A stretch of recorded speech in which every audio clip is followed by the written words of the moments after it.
Hai sahabat, senang Anda sudah mengikuti tayangan video-video saya. Saya yakin Anda sudah like, sudah subscribe, sehingga setiap kali saya menayangkan video saya yang baru, Anda tidak pernah ketinggalan. Jika video-video yang selama ini Anda tonton boleh memberkati kehidupan keluarga Anda, dengan kerendahan hati, saya memohon Anda berkenan share kepada keluarga-keluarga yang lain agar mereka juga mendapat berkat yang sama. Sengaja video-video saya isi dengan pelajaran-pelajaran Alkitab yang akan memberikan petunjuk kepada setiap keluarga yang mengikutinya bagaimana mengajar mendidik anak-anak mereka agar kelak hidupnya sukses, bahagia, dan diselamatkan oleh Tuhan. Oleh karena itu, ikuti terus video saya lewat channel YouTube Roni Suwono. Shalom.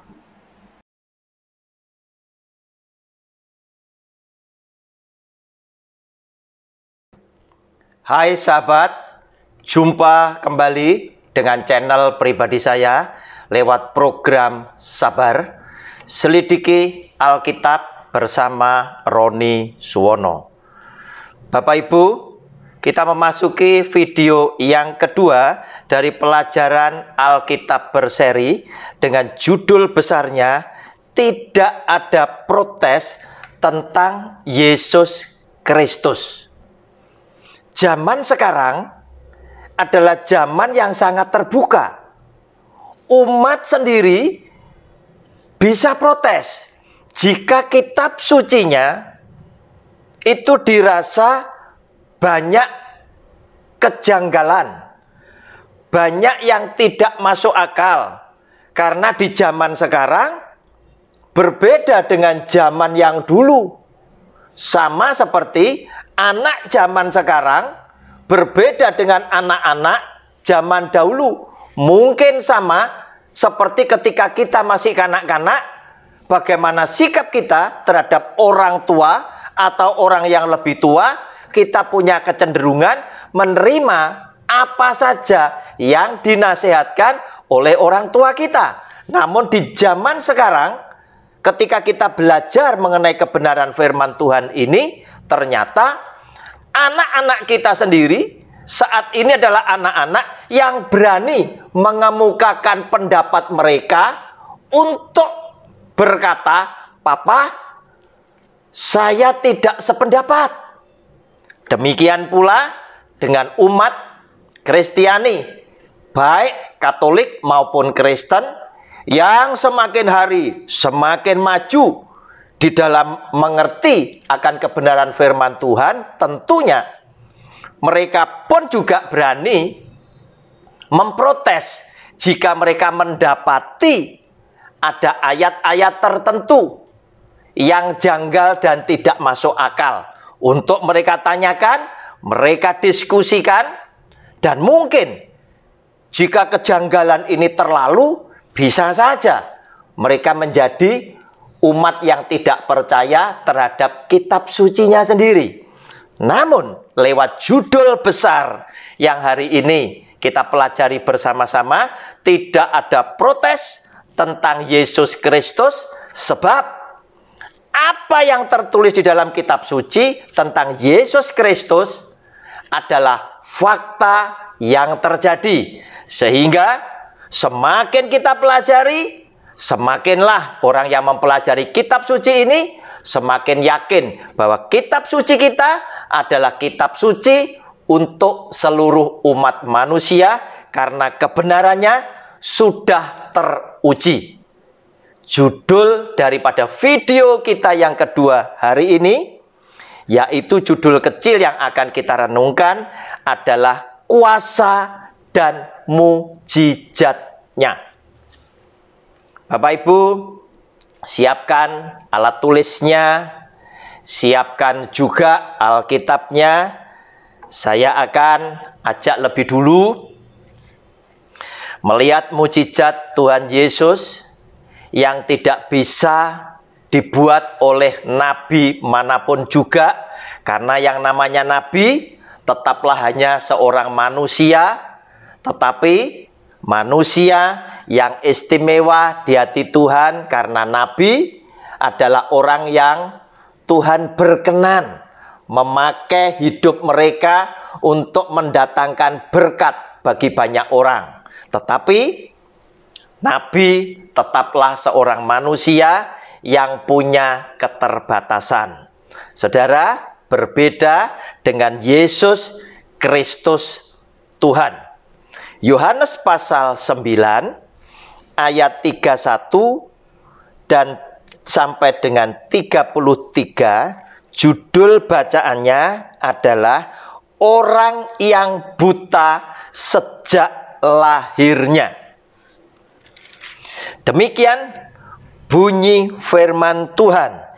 Kita tahu bahwa Allah tidak mendengarkan orang-orang berdosa, melainkan orang-orang yang saleh dan yang melakukan kehendaknya.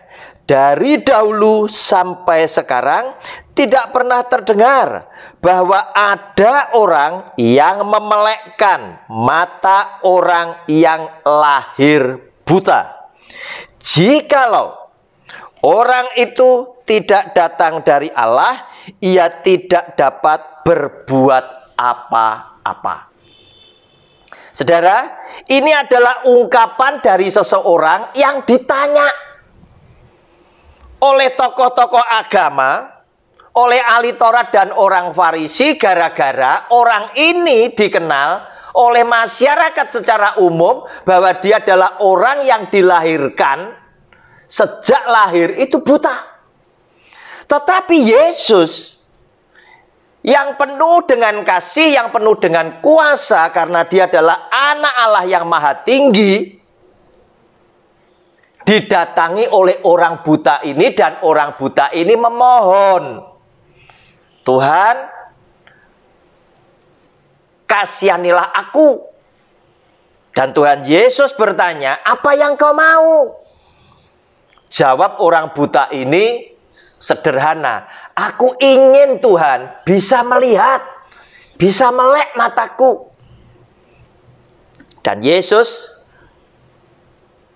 membuat mukjizat, menyembuhkan orang yang sejak lahir ini buta, dan orang ini bisa melihat.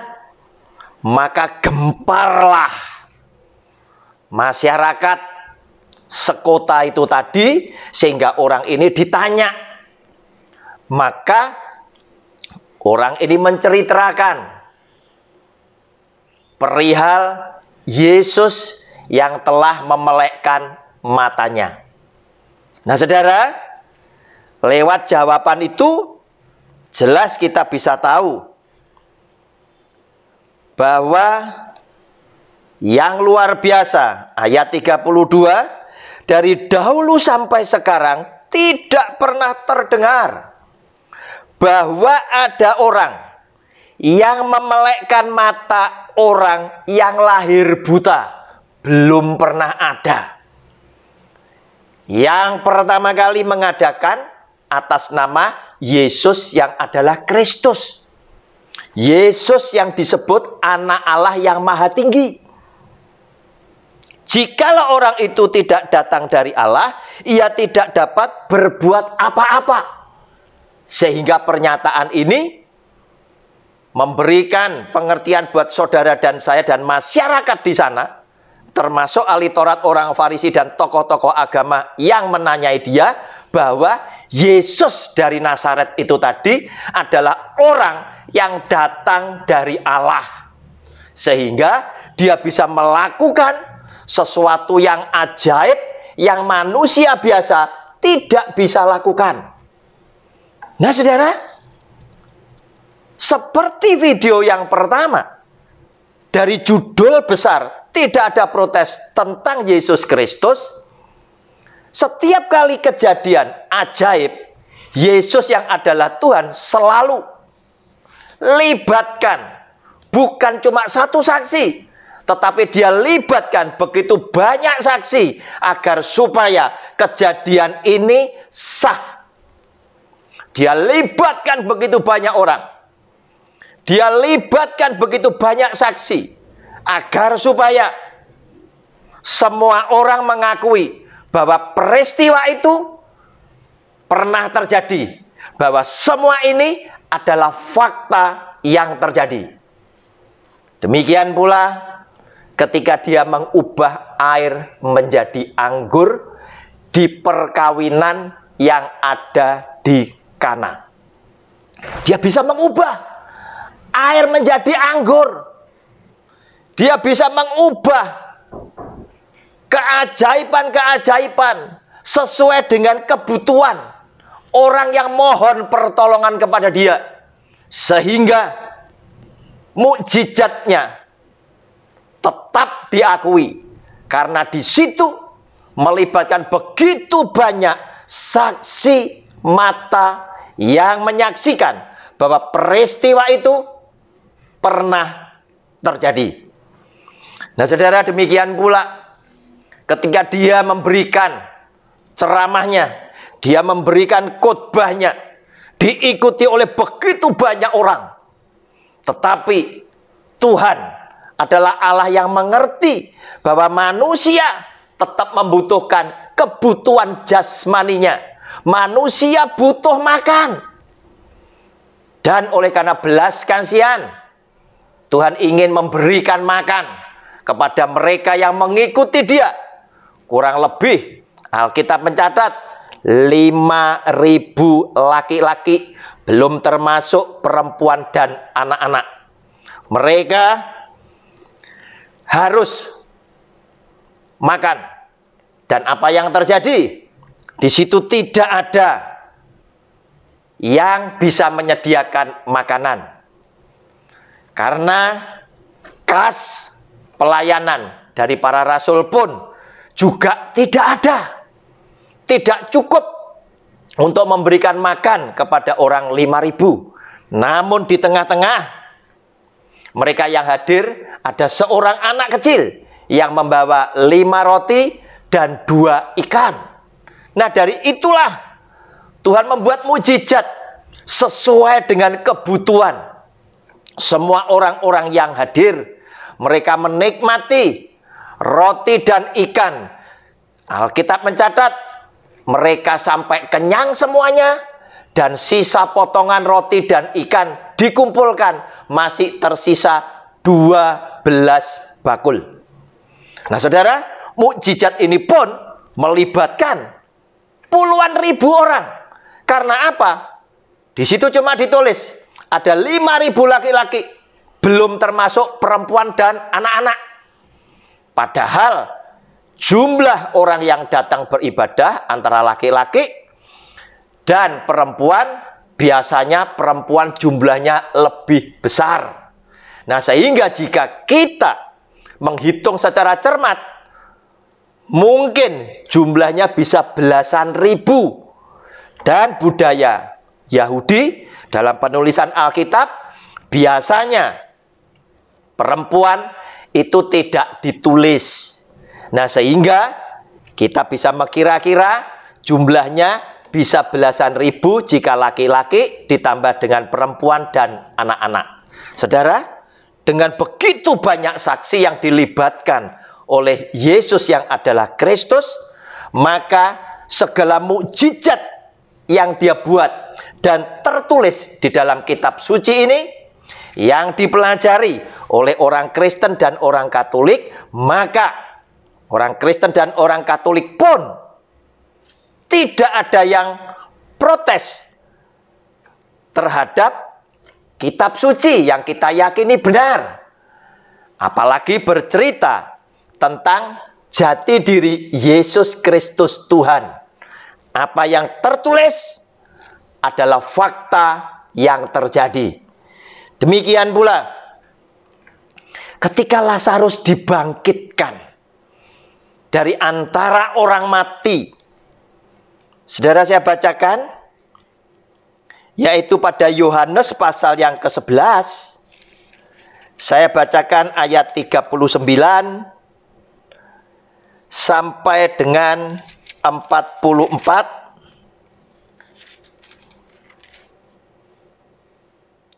Yang berkata demikian, kata Yesus, angkat batu itu, Marta, saudara orang yang meninggal itu, berkata kepadanya, Tuhan, ia sudah berbau, sebab sudah 4 hari ia mati. Jawab Yesus, bukankah sudah kukatakan kepadamu, jikalau engkau percaya, engkau akan melihat kemuliaan Allah. Maka mereka mengangkat batu itu. Lalu Yesus menengadah ke atas dan berkata, Bapa, aku mengucap syukur kepadamu karena engkau telah mendengarkan aku. Aku tahu bahwa engkau selalu mendengarkan aku. Tetapi oleh karena orang banyak yang berdiri di sini mengelilingi aku mengatakannya, supaya mereka percaya bahwa engkaulah yang telah mengutus aku. Dan sesudah berkata demikian, berserulah ia dengan suara keras, Lazarus, marilah keluar. Orang yang telah mati itu datang keluar. Kaki dan tangannya masih terikat dengan kain kapan, dan mukanya tertutup dengan kain peluh. Kata Yesus kepada mereka, bukalah kain-kain itu, dan biarkan ia pergi. Saudara, inilah mukjizat yang begitu dahsyat. Yesus yang tahu bahwa Lazarus sedang menderita sakit. Di bacaan sebelumnya dikatakan sengaja dia menunda datang untuk mengunjungi Lazarus sebagai salah satu sahabatnya. Sehingga ketika Tuhan Yesus datang, maka Marta, saudara Lazarus, berkata, Tuhan, seandainya engkau ada di sini, maka saudaraku pasti tidak akan mati. Pasti Yesus yang adalah Kristus akan menyembuhkan. Tetapi seakan-akan gara-gara engkau datang terlambat, sehingga Lazarus itu harus mati. Tetapi sesungguhnya apa yang Yesus Kristus Tuhan itu buat? Saudara, kita lihat Yohanes 11 ayat ke-15. Yesus Tuhan berkata demikian, tetapi syukurlah aku tidak hadir pada waktu itu, sebab demikian lebih baik bagimu, supaya kamu dapat belajar percaya. Marilah kita pergi sekarang kepadanya. Saudara, Yesus yang adalah Tuhan justru berkata, syukurlah aku tidak hadir pada waktu itu. Ketika Lazarus sakit, sengaja aku tidak hadir, supaya aku tidak menyembuhkan Lazarus. Tetapi justru ketika Lazarus mati, aku hadir di tengah-tengah keluarga Lazarus, Marta, Maria, dan masyarakat di sana, dalam kondisi Lazarus sudah mati selama 4 hari. Bahkan Marta bilang, Tuhan, sudah berbau, sudah 4 hari. Dan ini dikatakan Tuhan Yesus, supaya dalam keadaan yang seperti ini, kalian, engkau, bisa belajar percaya. Sebab otomatis di dalam benak pikiran setiap manusia, mulai Marta, Maria, masyarakat di sekitarnya, bahkan para rasul, para murid Kristus sendiri sedang berpikir bahwa Yesus yang adalah Tuhan dan gurunya telah datang terlambat. Apa yang dia bisa lakukan? Bukankah Lazarus sudah mati selama 4 hari? Dan dia tidak bisa lakukan apa-apa. Dan dari situlah inti dari apa yang dikatakan oleh Tuhan Yesus, pada ayat yang ke-15, supaya kamu dapat belajar percaya. Kenapa? Percaya yang bagaimana? Supaya percaya bagi Tuhan, bagiku, bagi Yesus tidak ada perkara yang mustahil, sebab Yesus adalah Tuhan, Sang Pencipta langit bumi dengan segenap isinya. Sehingga lewat bacaan itu kembali dia berkata kepada Lazarus, supaya Lazarus marilah keluar. Dan orang yang telah mati itu datang keluar. Kaki dan tangannya masih terikat dengan kain kapan, dan mukanya tertutup dengan kain peluh. Kata Yesus kepada mereka, bukalah kain-kain itu dan biarkan ia pergi. Saudara, lewat mukjizat yang dibuat oleh Tuhan Yesus yang tidak masuk akal dalam pikiran manusia pada saat itu, demikian pula kita yang harus percaya kepada cerita yang ditulis 2000 tahun ini, membuktikan bahwa Yesus adalah anak Allah yang maha tinggi. Bagi Yesus tidak ada perkara yang mustahil. Dan ada sahabat saya yang berkata, buat kita rasanya sulit sekali dibandingkan dengan para rasul yang menyaksikan mukjizat itu terjadi untuk bisa percaya kepada Yesus yang adalah Kristus. Sebab mereka menyaksikan, tetapi kita menyaksikan pembacaan firman Tuhan. Kita harus percaya dengan Yesus yang adalah Kristus yang ditulis di dalam Alkitab 2000 tahun yang lalu. Tetapi saya memberikan jawaban dan meyakinkan sahabat saya, jangan salah Bapak, kita tetap bisa meyakini bahwa Yesus adalah Tuhan. Buktinya ketika kita berdoa untuk masalah kita, ketika kita berdoa untuk orang yang sakit, ketika kita berdoa untuk mohon pertolongan daripada Tuhan di dalam nama Tuhan Yesus, mukjizat itu masih terjadi. Sehingga memberikan kesimpulan, keyakinan buat kita bahwa nama Yesus memang adalah nama yang berkuasa. Shalom, kita berjumpa di video yang akan datang. Amin.